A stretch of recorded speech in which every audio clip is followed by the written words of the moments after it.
My name is Michael. I am a 30-year-old employee at a large food firm. I joined the organization 8 years ago after receiving my undergraduate degree.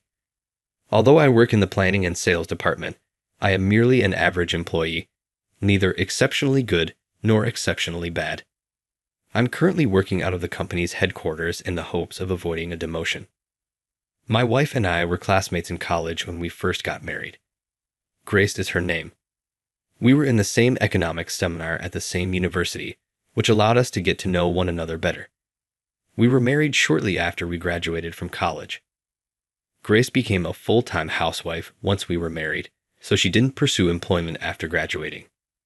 After getting married, we had anticipated becoming parents soon, but even after a few years, there was still no indication that our dream would come true. We were in our 20s and both desperately desired a child, but we hadn't given reproductive treatments much thought. I've always secretly admired Grace since she's always been a wonderful student and has always given her studies more attention than I have. After being married and unable to conceive, Grace seems to have been pursuing a professional qualification. She was a stay-at-home mom without kids, so maybe she had extra time on her hands. Grace just informed me that she passed the exam to become a certified public tax accountant. Michael, I've passed the CPA exam. Grace, good job. I'm happy for you. I smiled and congratulated Grace, though my expression could have looked a little forced. I'm just an unemployed white-collar worker like everyone else. Grace is a qualified professional with a bright future, so when I learned that she intended to become a certified public accountant, I started to worry about what would happen to our plans to have a child. Where would I stand if Grace used her qualification well, made more money than I did, was a social butterfly, had a child, and raised one? I was concerned that I might not be required any longer. After Grace received her certification, she was full of enthusiasm, but my feelings towards her grew dimmer by the day, and our relationship grew more difficult. Grace didn't seem to get why I was being aloof. Michael, have you been feeling unwell recently? Grace would often question me, her expression bewildered, but I was too proud to tell her how inferior I felt. I was merely angry at my own pitiful self. I started arriving home later and going out to drink with my coworkers more often after work. We had less conversations at home with Grace. My petty male pride was definitely affecting our relationship, but I still loved Grace. I brought up the subject of divorce with Grace, who appeared to be thinking about becoming a certified public accountant. Grace accepted to the divorce with ease because our relationship had grown unpleasant and our chats had stopped. I reasoned that Grace might similarly feel bad about not being able to have kids. I went to my favorite diner by myself the day before I divorced Grace, and I grieved in private. I thought back to our times together, remembering my college friend Grace. I wasn't sure if it was the proper decision to pursue a divorce. Grace had always taken good care of me, even during our college years, whether it was by assisting me with my schoolwork or taking notes for me at school. Although it feels like I've always relied on Grace, there was a part of me that was afraid to admit how awful I was. It's unlikely that Grace developed a distaste for me, but the momentum of things just kept going. We ended our marriage and began our individual lives. Grace and I lost touch with one another following the divorce. After breaking up with Grace, I was expected to approach my work with a new perspective. But when I got back, my enthusiasm for my work appeared to fade even more because no one was home. I felt as though I had lost the motivation to put in a lot of effort and had merely started working every day. I didn't detest my work, but I didn't think it was all that fulfilling, so consequently, I didn't perform any better. I was then moved to the accounting department from the planning and sales department. Despite my lack of accounting experience and my confusion over my abrupt move to the accounting department, I ultimately chose to work in the field because I felt it was preferable than being demoted. Handling money meant that it was an anxious profession. Furthermore, Jacob, the president's son, was my supervisor in the accounting division. Jacob was known for being extremely rigid and driven. He was a graduate of an international university, had worked for several large corporations, and held certifications in another nation as a certified public accountant and a certified public tax accountant. The president's son was tipped to be the future president with a profile like that. Having someone with his caliber on staff was encouraging, but regrettably, he was also very unforgiving to other staff members. What is this document, Michael? In general, you do paperwork too slowly, and your analysis is too cursory. I apologize. It's been really difficult for me to transfer. Stop blaming others for everything. Justifications are inexpensive.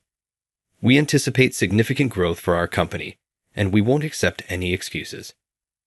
I apologize. I'll use greater caution from now on.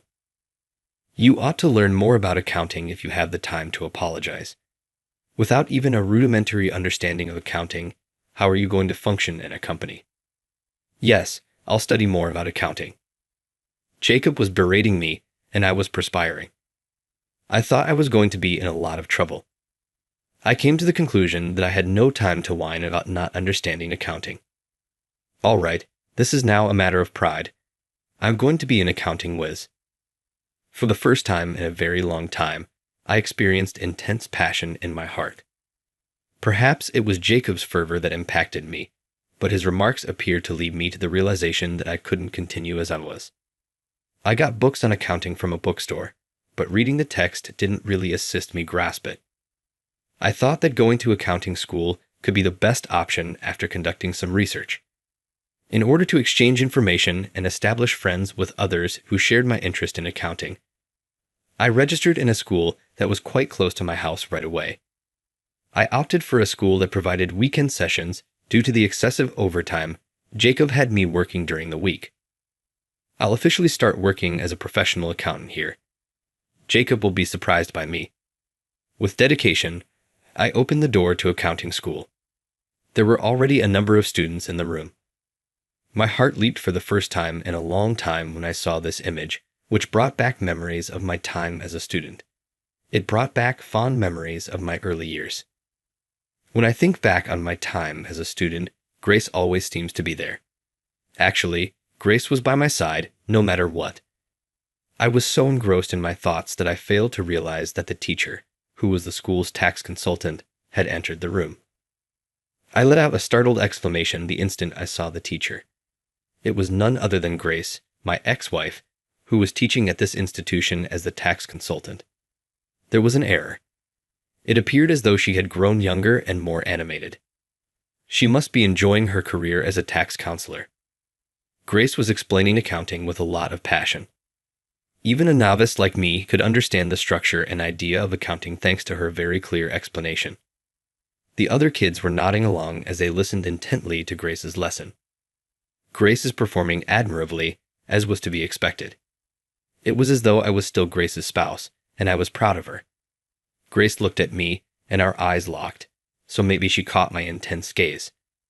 After a brief moment of surprise, Grace collected herself and focused on her presentation. I left the classroom after the talk was over. Grace then hurried up to speak with me. Michael, what on earth are you doing here?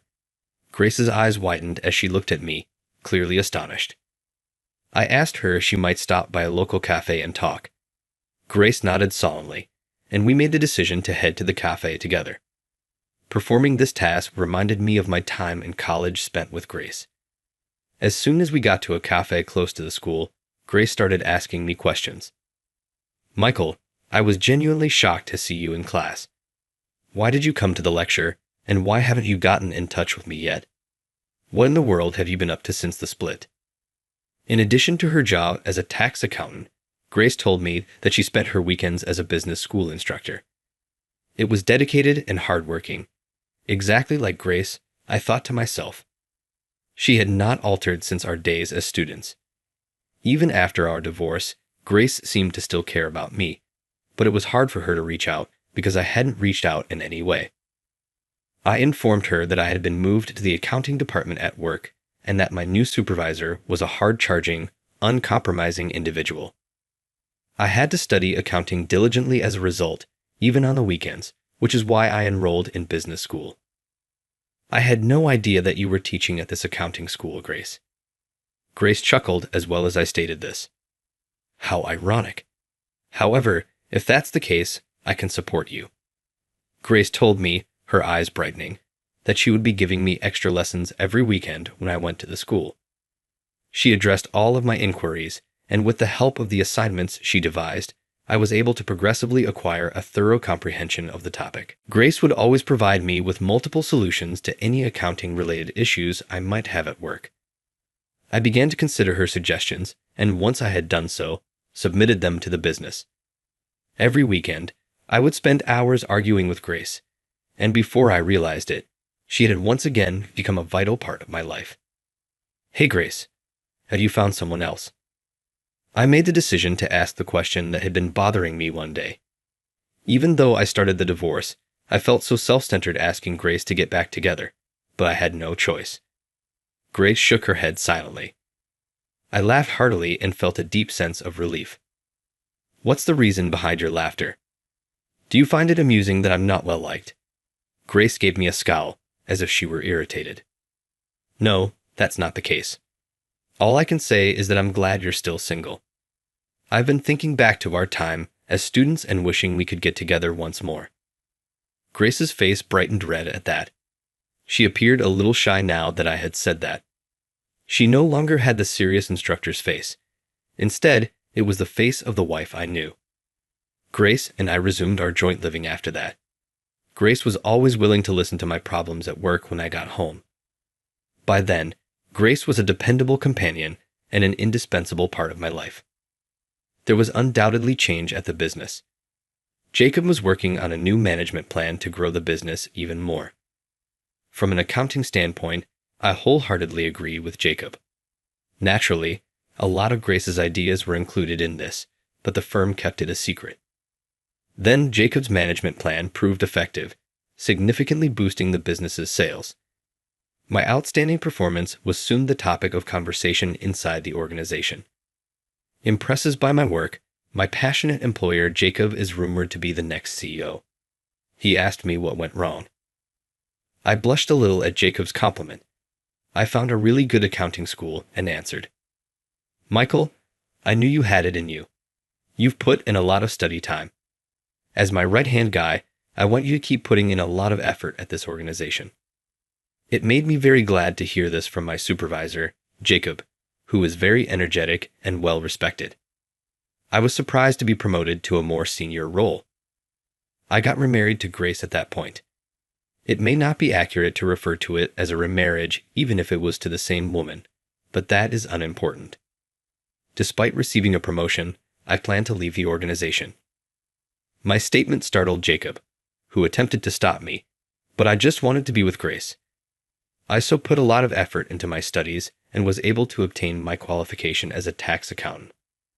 I had started to find accounting to be interesting because of Grace. In addition, Grace was happily expecting a child. Now, Grace and I, the most significant person I ever let go because of my stupid pride, are going to start a CPA practice where I will serve as the principal accountant. Grace, the second opportunity I've been granted. I've promised myself not to waste it and to never let go of Grace.